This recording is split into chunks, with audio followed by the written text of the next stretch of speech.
물론 평소에 잘하고 평소에 열심히 하는 것이 길게는 실력이 되고 능력이 됩니다. 그래서 우리가 큰 변화가 없지만 날마다 예배에 집중하는 것이 너무나 중요합니다. 또 그렇게 예배하시는 분들을 주님의 이름으로 축복합니다. 그렇지만 오늘 여러 가지 사정으로 마음과 삶과 그리고 또한 여러 가지 어려움이 있어서 하나님의 은혜를 절실하게 필요로 하는 마음으로 오늘 이 전에 나오신 분도 계실 것입니다. 오늘 하나님께서 그 마음을 만지시고 또 주장해 주셔서 오늘 하나님이 주시는 새 힘을 얻는 이 예배가 되시기를 주님의 이름으로 축복합니다. 작심삼일이라고 하는 말이 있죠. 이 말을 모르는 분들은 아무도 아마 안 계실 것입니다. 우리 어린 학생들을 위해서 이 말의 뜻을 설명한데 보면 마음으로 어떤 결심을 크게 하고 노력을 시작해 보지만 3일쯤 지나면 다 흐지부지해진다 이런 뜻입니다. 결심은 하고 시작은 해보지만 결과는 이루지 못한다 이런 뜻입니다. 무엇을 결심하겠습니까? 여러 가지를 결심하지요. 한 학생이요. 이게 중학교 때까지는 너무 공부를 안 해서 고등학교 1학년에 올라가면서 방학 때 난 이제 공부를 열심히 해야지 하면서 각오를 하고 이제 시간표를 만들었어요. 동그랗게 시간표를 정하고 나서 2시간 공부, 10분 휴식, 2시간 공부, 10분 휴식, 2시간 공부, 10분 휴식, 20분 식사 이렇게 하루를 동그랗게 다 만들었습니다. 결심은 크게 했습니다. 그런데 이루는 것은 쉽지가 않습니다. 직장인들은 자기 개발을 위해서 독서라든가 또한 특별한 것을 배우려고 노력을 합니다. 건강을 위해서 결심하는 분들도 계시고 또 집안일이라든가 회사 일이라든가 이런 결심을 하시는 분들이 1년 초가 아니더라도 날마다 있습니다. 왜 결심을 할까요? 현재의 삶에 만족스럽지 못한 부분이 있다는 것을 알기 때문에 그렇습니다. 개선되어져야 한다는 것이 알기 때문에 결심을 합니다. 그리고 고쳐지고 개선되어지면 훨씬 더 나은 삶을 살 수 있다는 마음이 있기 때문에 스스로 그런 결심을 하고 노력을 시작합니다. 그런데 작심삼일이란 말의 최종적인 뜻은 무엇이냐면 결국 못했다는 것입니다.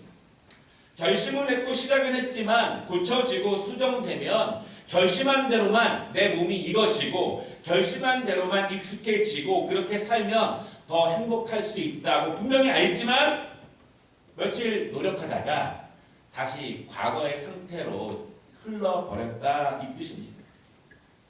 그리고 왜 결심하지만 왜 과거로 다시 돌아갈까요?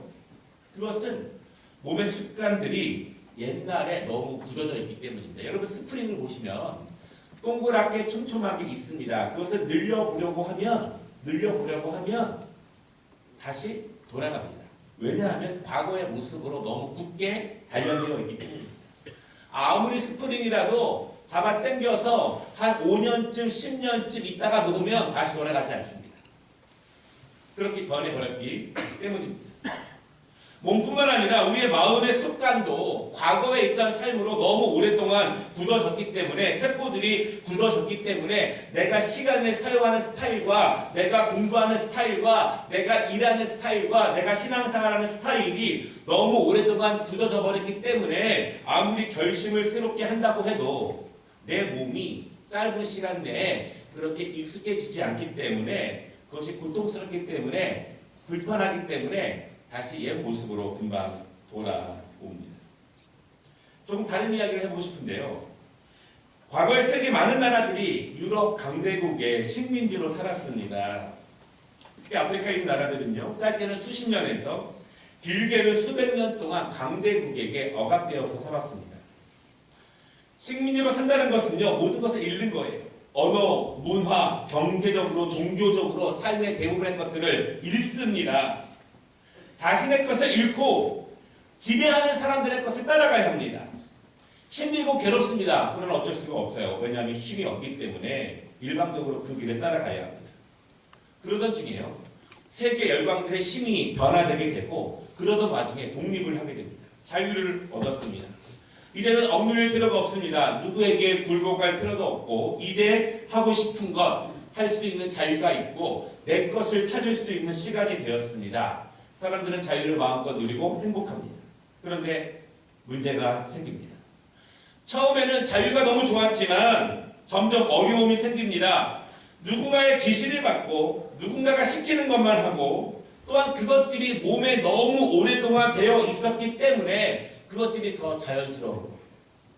이제는 자발적으로 능동적으로 창조적으로 나를 개발시키거나 나를 발전시키려고 하는데 많은 어려움이 있게 됩니다. 스스로 개선되는데 어려움을 갖게 됩니다. 그러면 다시 과거로 돌아가려고 합니다. 다시 누군가의 통치를 받으려고 합니다. 여러분 유럽에 보면은요 굉장히 많은 아프리카 분들이 거의 자신들을 통치하던 나라에 와서 지금도 많이 살고 있습니다. 우리는 자주 결심합니다. 그러나 자주 포기하기도 합니다. 삶의 문제에 대해서 그렇지만 신앙적인 문제에 대해서도 그렇습니다. 더욱 말씀을 읽어야 되고 말씀대로 살아야 되고 더욱더 기도 생활해야 되고 더욱더 봉사와 섬김으로 살고자 결심하고 그렇게 하면 그렇게 개선되면 더욱더 강건한 것이 있다는 것을 마음으로는 알기에 결심하지만 금방 포기합니다. 헌신된 삶이 몸에 익숙하지 않기 때문에 금방 포기하는 거예요. 예를 들면 새벽 기도가 그런 것입니다. 여러분 새벽에 한번 나오면 하루 종일 피곤합니다. 왜냐하면 우리의 생체 리듬이 깨졌기 때문에 피곤할 수밖에 없습니다. 며칠 동안 하게 되면 삶이 좀 엉망이 돼요. 낮에 졸리고 피곤하고 밤에 무엇도 할 수 없습니다.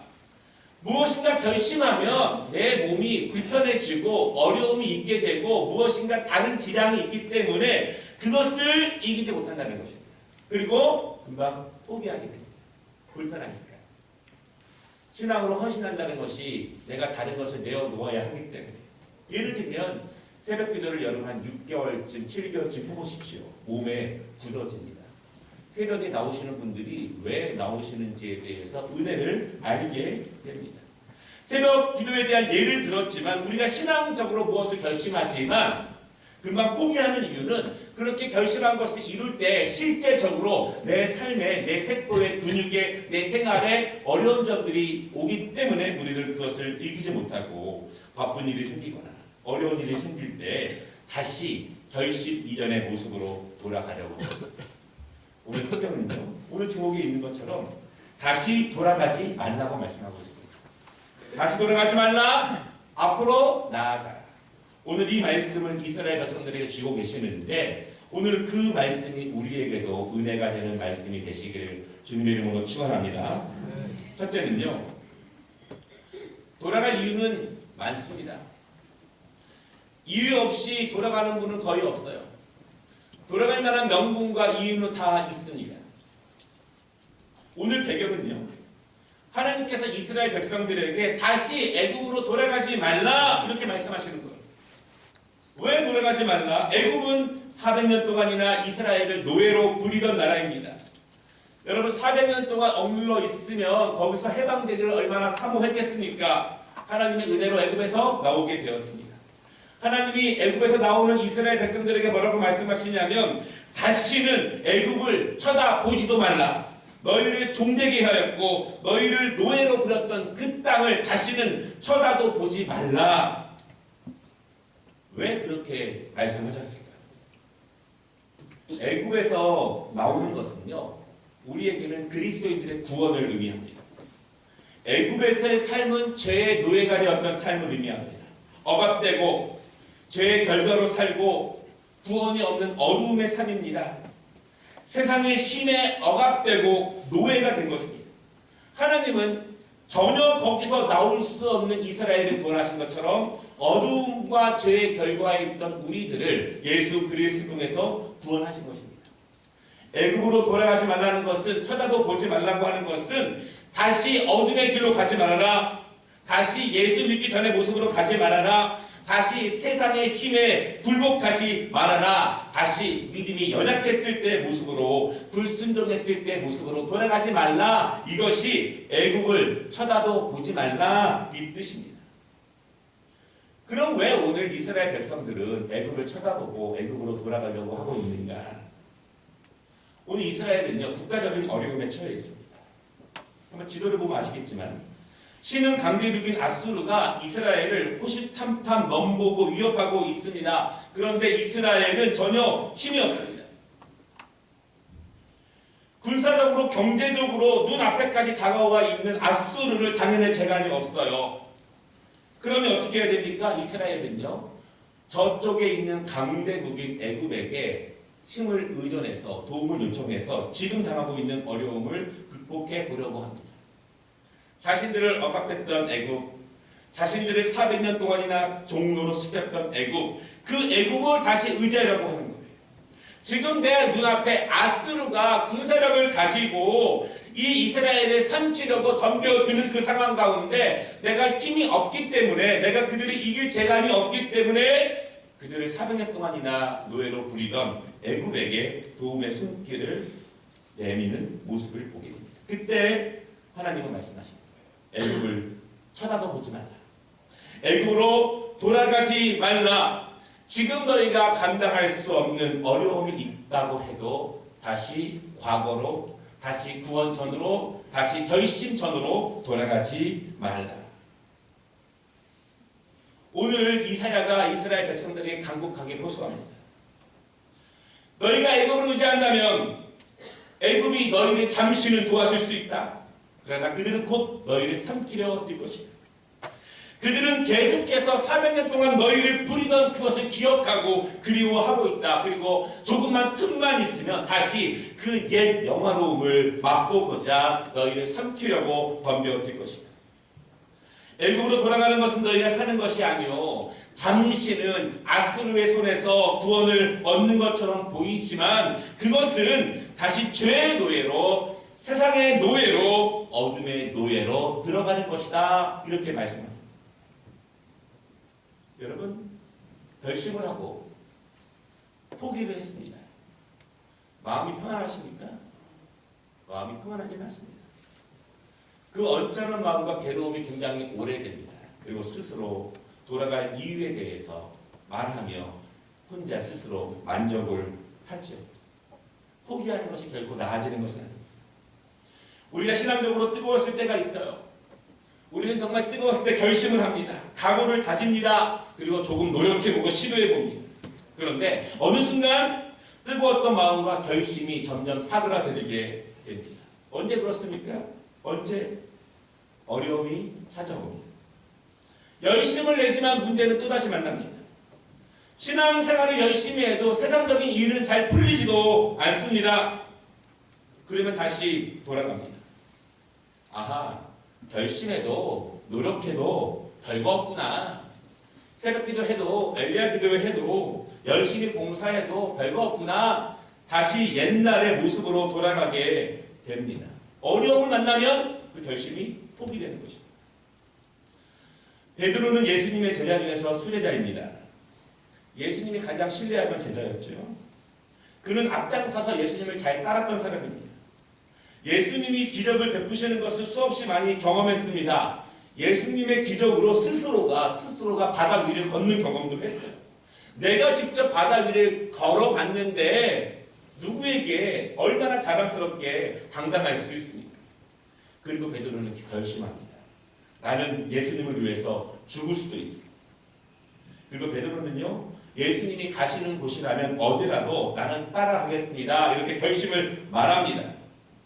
그런데 베드로는 자신의 결심을 지키지 못해요. 예수님이 잡혀가시던 밤에 예수님을 3번이나 부인하게 됩니다. 자신도 예수님처럼 잡혀갈까봐, 죽을까봐 두려워합니다. 예수님을 위해서 죽을 수 있다고 결심을 하고 선포를 하고 말은 했지만 막상 예수님이 십자가에 달린 모습을 보니, 어려움이 직면하니, 그 어려움이 나에게도 오는 것처럼 느껴지니 베드로는 돌아갑니다. 다시 예수님 만나기 전에 고기 잡았던 곳으로 돌아갑니다. 지난 3년 좋았습니다. 예수님을 따라다니면 뜨거웠습니다. 기적을 맛보고 신났었는데 막상 자신에게도 고난이 찾아오니, 어려움이 직면해 오니 베드로의 결심은 사라져 버렸습니다. 포기하는 거예요. 옛 모습으로, 예수님 따르기 전의 모습으로 돌아갑니다. 돌아가서 어부의 일을 하면, 고기 잡는 일을 하면 최소한 로마 군인들에게 잡혀서 죽을 일은 없습니다. 돌아가면 평안한 편하게는 살아갈 수 있습니다. 오늘 이사야는 말합니다. 애굽으로 돌아가면 죽는다. 지금은 그것이 살 길처럼 보이지만, 지금은 그것이 너희의 구원자처럼 보이지만 그것으로 돌아가면 죽는다. 그럼 이사야가 말하는 것은 무엇일까요? 너희는 돌아갈 그때 하나님을 기억하라. 돌아가야만 하는 이유가 너무너무 많지만 그때가 바로 하나님을 바라보고 하나님께 돌아가야 할 시간이다. 이렇게 말합니다. 여러분, 이 말씀은 우리에게도 동일합니다. 우리가 그만두고 돌아가야 될 이유들이 얼마나 많습니까? 이유 많아요. 너무나 많습니다. 이해합니다. 합리적입니다. 그럼에도 불구하고 돌아가려고 하는 그때가 하나님께로 나와야 되는 시간임을 믿으시기를 바랍니다. 정말 믿으시기를 바랍니다. 내가 돌아와야 할 그때임을 믿으시기를 바랍니다. 오늘 말씀의 두 번째는요, 하나님을 기다리라. 지금 힘들다고 애굽을 의지하지 말라고 말씀하시는 거예요. 아수르가 지금 내 눈앞에 와 있는 거예요. 여기서 으르렁거리고 있습니다. 내가 감당할 수 없다고 애굽으로 돌아가지 말라는 것입니다. 여러분, 그러면 돌아가지 않으면, 애굽이 도와주지 않으면 지금 내 눈앞에 있는 아수르는 어떻게 됩니까? 당시 주위를 평정하고 있는 아수르가 눈앞까지 와 있는데 그때 애굽에게 도움을 요청하지 않으면 어떻게 되겠습니까? 여러분, 그때 필요한 것이 믿음입니다. 우리가 믿음을 여러 가지로 생각해 보는데요, 정말 그 사람의 믿음을 보는 것은 어려울 때, 힘들 때입니다. 인간의 말로 어떤 위로와 어떤 이해가 되지 않는 순간에도 그때 하나님을 의지하는가, 그때 믿음으로 받는가, 감당할 수 없지만 그때 믿음으로 받는가. 평상시에도 하나님을 의지해야 되지만 결국 우리의 믿음의 승패는 거기서 갈립니다. 어려움 만났을 때, 나도 죽을 때, 내가 예수님을 바라보고 나아갈 때, 나도 그 위기가 닥칠 때, 그때도 믿음으로 나아갈 수 있느냐. 그때 이사야는 이렇게 말합니다. 18절에 애굽으로 가지 말라. 그리고 하나님을 기다리라. 하나님께서는 너희에게 은혜를 베푸시기 위해서 지금 기다리고 계시다. 하나님께서는 지금 너희에게 은혜를 주시기 위해서 지금 일어나셔서 우리를 기다리고 계신다. 그렇게 말씀하십니다. 여러분, 기다리시는 하나님을 기억하시기를 바랍니다. 바라기는 우리의 영적인 눈이 밝아져서 우리의 심령 가운데 성령께서 우리를 기다리시는 하나님의 모습을 우리가 발견할 수 있는 영적인 은혜를 누리시기를 바랍니다. 지금 이스라엘이 이 아수르의 공격 앞에 현실적인, 실제적인 어려움이 있는 거예요. 막연한 영적, 내적인 고통이 아니라 실제적인 어려움이 있는데 그때 돌아가지 말아야 되는 이유는 하나님께서 우리가 아버지 앞으로 나오기 위해서 은혜와 긍휼을 주시기 위해서 기다린다라고 하는 믿음을 가지라는 것입니다. 여러분, 믿음은 바라는 것들의 실상입니다. 눈에 보이는 것이 아니라 영적으로, 그러나 분명하게 우리를 위해서 기다리는 그것을 우리가 믿고 그렇게 나아가는 것이 믿음의 모습입니다. 하나님은 이스라엘의 모든 모습을 아십니다. 아시기 때문에 그들에게 긍휼과 은혜를 주시기 위해서 기다리신다. 이스라엘은 그때 기다리는 하나님께 나아갈 때 하나님은 어떤 은혜를 주실 것인지에 구체적으로 말씀하십니다. 첫 번째로는요, 갈 길을 알려주신다. 20절과 21절 말씀을 보시면 지금 이스라엘 백성은요, 환난의 떡과 고생의 물을 마시고 있다 이렇게 말합니다. 지금 이스라엘 백성들이 현실적으로 당하고 있는 고통과 어려움을 성경은 환난의 떡과 고생의 물이다 그렇게 말하고 있습니다.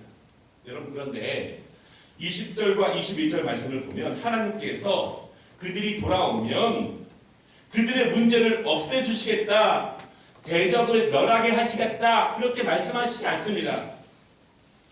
뭐라고 말씀하시면 다만 갈 길을 알려줄 것이다 이렇게 말씀하십니다. 어찌 보면 우리의 삶의 문제는 계속되는 것이 우리의 인생입니다. 지금 당하는 문제, 어려움이 회복되고 없어지면 기쁘겠지만 그렇다고 해서 또 다른 문제들이 우리에게 찾아오지 않는 것은 아닙니다. 문제는 계속됩니다. 오늘 이 어려움이 오면 내일 다른 고통이 옵니다. 오늘 이 근심이 끝나면 내일은 다른 어려움과 슬픔이 우리에게 찾아옵니다. 그것이 인생입니다. 성경은 그것을 없애주겠다고 말씀하시는 것이 아닙니다. 다만 우리가 고통과 눈물과 어려움과 문제 가운데 어디로 가는 것이 강건한 길이고 어디로 가는 것이 믿음의 길인지를 하나님께서 알려주신다, 이렇게 말씀합니다. 고통이 있고 괴로움이 있고 환난이 있고 문제가 있는 상황, 이리 치이고 저리 치이고, 오늘은 저기를 기울이고 내일은 저기를 기울이고, 오늘은 이 사람을 바라보고 내일은 저 사람을 바라보는 순간마다 하나님께서 어디로 가야 할지를 알려주신다, 이렇게 말씀하십니다. 여러분, 이 지혜는 너무나 중요합니다. 우리는 사실 수많은 선택을 하고 수많은 후회를 합니다. 그런데 우리의 연약한 지혜 때문에 고통이 배가 되기도 합니다. 우리의 연약한 지혜 때문에 풀려고 했는데 덮고 있는 문제들이 너무나 많이 발생하게 됩니다. 그러나 하나님이 말씀하시는 거예요. 너희가 하나님께 돌아오면, 은혜를 주시려고 기다리시는 하나님께 돌아오면 하나님이 너희를 바른 길을 갈 수 있도록 인도하신다. 여러분 믿으시기를 바랍니다. 어떻게 인도하실까요? 어떻게 인도하실까요? 21절을 보십시오. 우리 바로 뒤에서 하나님께서 말씀으로 우리가 오른쪽으로 치우치지 아니하고 왼쪽으로 치우치지 않도록 우리 바로 뒤에서 음성으로 말씀해 주신다고 말씀합니다. 그것이 성령께서 우리에게 주시는 말씀이고, 그것이 우리가 읽는 말씀이고, 그것이 우리가 오늘 선포되는 말씀을 믿음으로 받아야 되는 이유예요.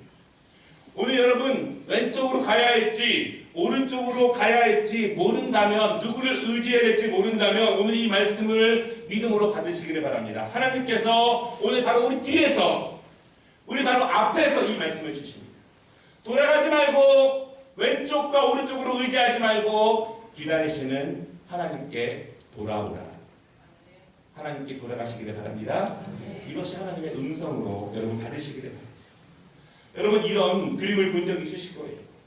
내 인생을 하나님께서 운전하시는 그런 그림입니다. 누가 내 인생을 주관하십니까? 정말 하루하루 살아갈수록 더욱더 믿어지는 것은 내 인생을 하나님께 맡겨야 한다. 우리 인생을 축복하시고 주관하시는 분은 하나님이시다. 누가 복 주시는가? 우리 자녀들의 미래를 누가 복 주실 것인가? 누가 인도하실 것인가? 하나님이라는 사실을 더욱더 믿어지고 고백할 수밖에 없습니다. 하나님이 우리의 인생을 주관해 주셔야 되는 거예요. 여러분 타이타닉을 보십시오. 얼마나 큰 배입니까? 얼마나 많은 사람들이 자랑하는 배입니까? 그런데 작은 암초를 피하지 못해서 배가 자초하게 됩니다. 그러나 하나님께서 내 인생을 운전해 주시면, 주관해 주시고 지도해 주시고, 좌로 치우치지 않고 우로 치우치지 않고 바른 길을 갈 수 있도록 인도해 주시면, 멀리서 다가오는 폭풍도 피해가게 하시고, 숨어있는 암초, 우리 눈으로는 보지 못하지만 돌아가게 하십니다. 우리 눈에 보기에는 늦어지는 것처럼 보이고 지체되는 것처럼 보이지만 하나님께서 우리를 안전하게 한국까지 인도해 주신다는 사실을 여러분 믿으시기를 바랍니다. 하나님께 돌아오면 갈 길을 알려주십니다. 두 번째는요, 오늘 26절에 보면은 싸매시고 고치신다, 그렇게 말씀하십니다. 오늘 애굽에 치여서 고통당하는 그들을 하나님이 싸매신다. 아스루에 치여서 상처 입은 것들을 하나님이 고쳐주신다. 어떤 사람의 위로와 어떤 사람의 사랑이 우리의 모든 것을 싸매고 고칠 수 있겠습니까? 하나님이 고쳐주셔야 합니다. 아버지 곁에 있을 때에는요, 그것이 얼마나 좋은지 몰랐습니다. 둘째 아들. 그런데 아버지 품을 떠난 후에야, 고통을 경험한 후에야 아버지 품이 가장 좋았다는 것을 깨닫습니다. 군대 가보면 훈련소에 있다가 처음 교회 가면 웬만큼 믿음이 괜찮았던 청년들은 펑펑 웁니다. 펑펑. 첫 예배당 갔어요. 아버지 품이 얼마나 좋았다는 것을 그때 알죠. 하나님께 자유롭게 예배 드릴 수 있는 것이 얼마나 좋았다는 것을 그때 알게 됩니다. 이리 치이고 저리 치여서 마음의 상처와 육신의 병을 가지고 가장 연약한 모습이지만 그래도 아버지께 돌아옵니다. 돌아오면 은혜가 있습니다. 돌아오면 회복이 있습니다. 건강할 때 깨닫고 돌아왔으면 더 좋았겠지만 연약하지만 돌아오면 그 돌아온 자체가 아버지께 큰 기쁨입니다. 누가 집 나가서 이리 치이고 저리 치이고 상처 입은 그 아들을 고쳐주겠습니까? 아버지. 그를 고쳐주고 치료해주고 안아주고 위로하시고 가장 좋은 옷을 입히시고 가장 맛있는 음식으로 그를 회복시켜 주시는 분은 아버지라는 사실을 믿으시기를 바랍니다. 하나님께서 우리를 싸매시고 고치십니다. 여러분, 근데 놀라운 말씀이 있는데 하나님이 우리를 싸매시고 고치시고 기다리시는 그곳이 얼마나 빛난 곳인지를 말씀하고 계세요. 26절을 보면요, 그곳은 달빛은 햇빛 같겠고 햇빛은 7배나 되어 7날의 빛과 같으리라, 이렇게 말씀하시는 거예요. 그렇게 빛나는 곳에서 우리를 싸매시고 우리를 고치실 것이다, 이렇게 말씀합니다. 그런데 이것이 하나님의 말씀입니다. 말라기 4장 2절을 보십시오. 내 이름을 경외하는 너희에게는 공의로운 해가 떠올라서 치료하는 광선을 비추리니 너희가 나가서 외양간에서 나온 송아지같이 뛰리라. 믿으십니까? 우리의 눈에 보이는 광선이 아닙니다. 하나님의 그 영광이 빛나는 그곳에서 우리를 기다리시며 우리가 상처 있고 외롭고 힘들지만 자로 오르나 치우치지 아니하고 그때가 하나님께 돌아올 때임을 믿고 아버지께로 나아올 때 저 빛난 은혜의 축복과 광명 가운데서 기다리시는 하나님께서 우리를 만지시고 우리를 싸매주시고 우리를 고쳐주실 것이라고 말씀하고 있습니다. 말씀 마치겠습니다. 결심하는 사람들은 많습니다. 변화되고 개선되고 고쳐져야 하지만 내 육적인 삶과 영적인 삶이 강건해진다고는 다 믿습니다. 그러나 결심이 실행이 될 때에는 내 몸이 변화되어야 하고 현실적인 어려움 가운데에서 믿음으로 극복하는 것이 너무나 중요합니다. 결심하면 세상은 반드시 우리를 돌아가게 유혹합니다. 돌아갈 이유가 너무나 많이 생깁니다. 돌아가는 것은 성장하는 것이 아니라 돌아가는 것은 지체되는 것입니다. 돌아가는 것은 하나님의 은혜로부터 스스로 멀어지는 것입니다. 다시 한번 말씀드리기를, 여러분 뜨거운 믿음으로 작정하시고 결심하시기를 바랍니다. 그때 하나님은 우리를 인도하십니다. 그리고 어려움과 환난과 괴로움과 문제가 생겨서 자로 보고 우로 보고 우리의 결심을 포기시키는 수많은 것들이 있지만 그때 우리를 기다리시는 하나님께로 돌아가시기를 바랍니다. 하나님을 바라보시기를 바랍니다. 이 은혜가 우리에게 충만하기를 주님의 이름으로 축원합니다.